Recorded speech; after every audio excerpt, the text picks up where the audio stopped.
Heart dwellers, beware. The enemy can turn your conscience off so you don't get that normal check in the spirit. I know they've done that to me many times where I am most vulnerable. So please use your good sense when your conscience does not feel pricked.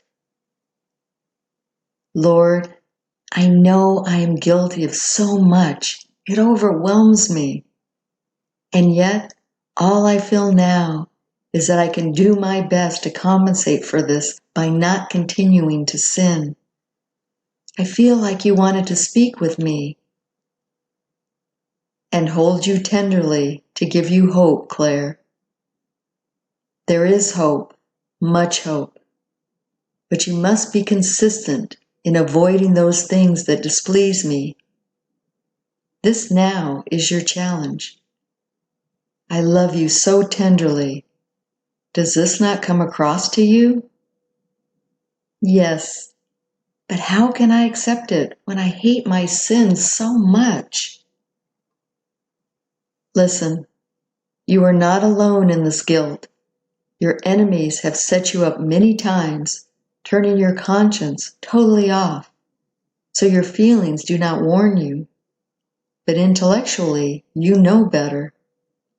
So in those times, be guided by what you know to be true, not what you feel is permissible. You have to overcome this, my love. I know. I am so ashamed of myself, even for these littlest of things.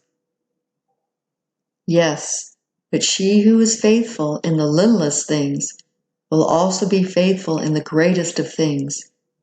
It is an exercise in virtue. You have humbled me, Lord. It had to be done, sweet spouse of my heart. Not a job I like. Of that I can assure you. There will be times ahead where you will be blocked in discernment and need to make a choice without the compass of your feelings. You have been doing that, by the way. You just don't recognize it. Oh, Lord, I am so tired of this world. You and I both, but we must navigate successfully through it in preparation for the reign of truth I will bring during the millennium. So many will have learned deeper moral integrity, although when you are in heaven after the rapture, you will have many cleansings to remove what has been twisted in your conscience. You see, on this earth, there is much corruption, more than you can possibly fathom. These things will be revealed then, during the cleansing and equipping for the millennial reign. Until then, sweet spouse of my heart, there is much to experience and live through that will cause you to change your behavior and attitude about many things. If you spend more time with my mother, you will pick things up by osmosis. Watch her behavior and responses in any given circumstance, and you will begin to reform your conscience according to what we perceive in heaven.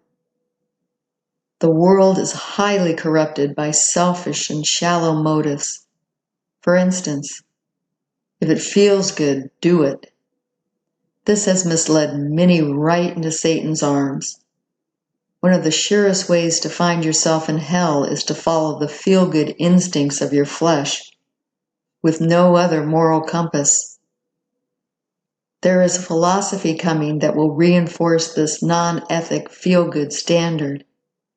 It is very tied in with the great apostasy which is upon you now.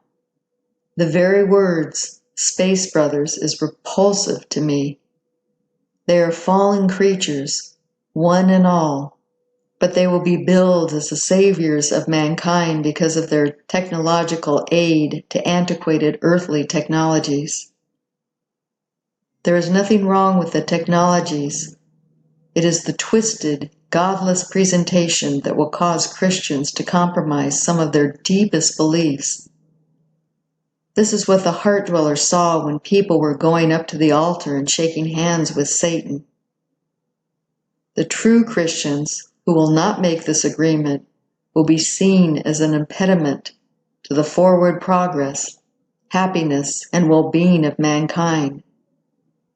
So you see, even if the white hats do win, on the tails of that will come perversion of the truth. The gifts these beings have given are Trojan horses. They are, of course, different factions fighting for possession of the earth. But even those who appear to be the best of them are evil to the core. Mankind is so naive when being offered creature comforts such as free energy, instant healing, and space travel. It's amazing how swiftly they can justify what they have known is corrupt into something good, while being healed of aging and disease. Does it not say, they will seek death, but not be able to die? It will be through the use of these technologies that this will be accomplished. It is all coming now, beloved. It's at the door. Forgive me, Lord, but please, how can I get closer to you? I need you so badly. Let me hold you right now and stop worrying about what you didn't get done. My heart hurts for you and yearns to bring you comfort and restore you. How can you tend to my bride without your own restoration and healing? I can't. So come to me for just a little while, my brides. Come,